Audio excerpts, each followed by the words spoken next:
Now, David, let's get to our next guest on the hot seat. Okay, I don't think this guy could possibly be as sick as the last one. But anyway, this is Glenn Whittington, who is a supporter of Tom Bradley for governor.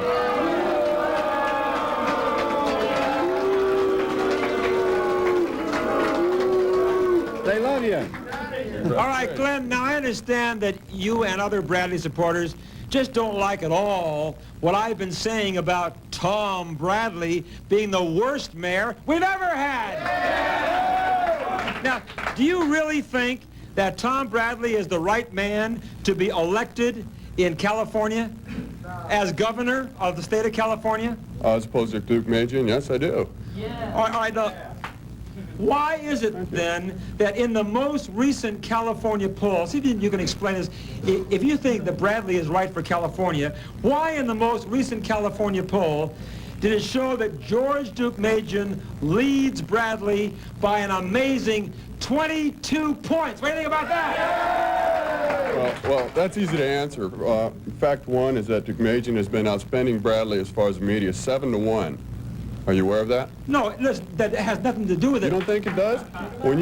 We're talking about media support here and a media blitz, and that's directly proportional to the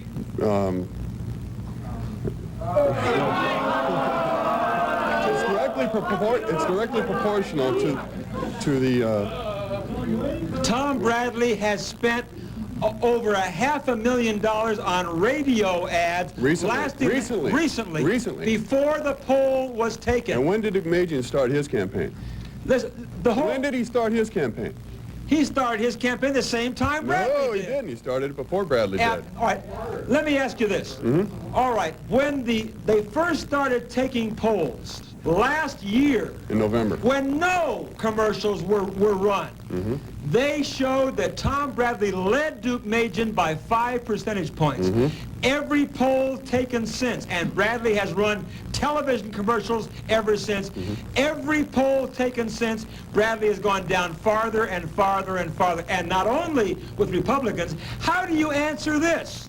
In the most recent survey, it says 40%, almost half of the Democrats surveyed in this state, the Democrats preferred Deukmejian to Tom Bradley. How about that, huh?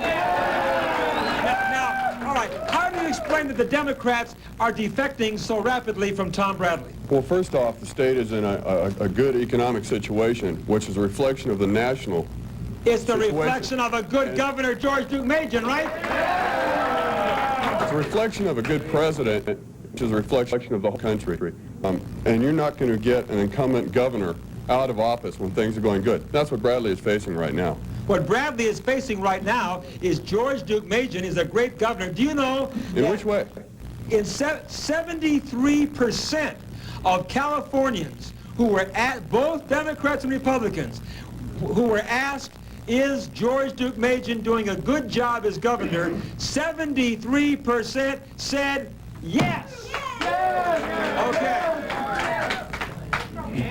Okay, you answer me one question. All right. Why in the 3 years that Deukmejian has been in office has he never had a face-to-face press conference with a question and answer period? He's had several press conferences. Where have you been all your life? None that I can recall. He will have... Hold it. Yes? He will have answers through his men. His liaison. Right. Okay. And he will go through them and give answers to the press, but he will not hold a question and answer with the press in an open forum.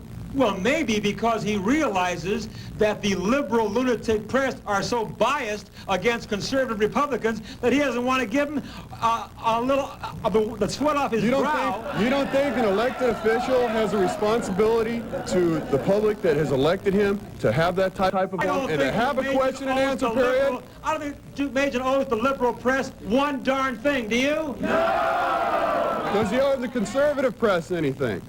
Listen. Does he? George Deukmejian has made his positions very, very, very clear. If he had not, then why do 73% of the people in California think he's doing a good job? Can you answer me that? No, I don't have an answer for that.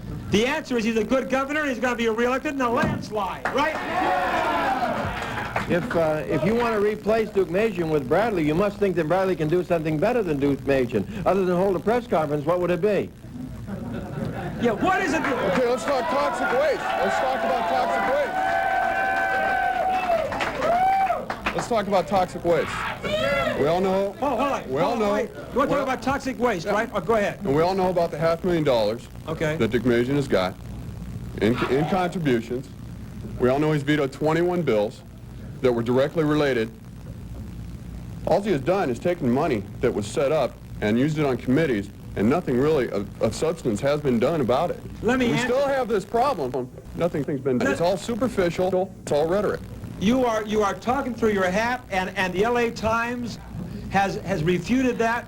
When Bradley said exactly what you're saying, Bradley has attacked Deukmejian for failing to do anything about the toxic waste cleanup, but the Los Angeles Times points out that Bradley is wrong when he attacks Deukmejian on this. They say, the LA Times says this, as they looked it up, Deukmejian has signed more toxic cleanup bills into law than he has vetoed. In fact, he has signed more toxic waste cleanup bills than any governor since Ronald Reagan. Which has only become an issue since he became governor. What's that? I say that's only become a major issue in the last few years since he became governor. How many, back to Jerry Brown, how many toxic waste bills or issues do you think came up during that time? Very few. I'm telling you this. What Tom Bradley is trying to do is blame the whole toxic waste, trying to blame pollution of the state onto George Deukmejian. When the facts are Tom Bradley is one of the biggest polluters of all kind. He's been dumping tons and tons of raw sewage into Santa Monica Bay. Did you know that? No! Let me address that. Tom Bradley is a bigger polluter than Deukmejian ever has been. I'll be right back. Stay with